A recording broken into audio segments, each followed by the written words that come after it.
আমরা অনেকে অসুস্থ থাকি, আপনারা মধু খেতে পারেন, বেশি করে মধু খেলে আপনি সুস্থ থাকবেন। কালিজিরা খেতে পারেন, কালিজিরা হাব্বাতুস সাউদা শিফাউন মিন কুল্লি দা ইল্লা সাম, মৃত্যু ছাড়া সব রোগের ওষুধ। কালিজিরা পাওয়া যায় কিশোরগঞ্জে।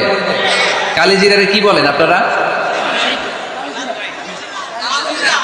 মাশাআল্লাহ, কালোজিরা। আপনাদের ভাষা অনেক সুন্দর। কিশোরগঞ্জ, ময়মনসিংহ, আপনাদের ভাষা অনেক সুন্দর।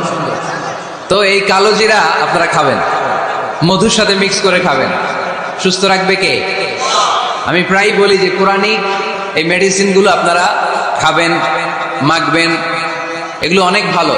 অলিভ অয়েলের কথা আমি প্রায় বলি।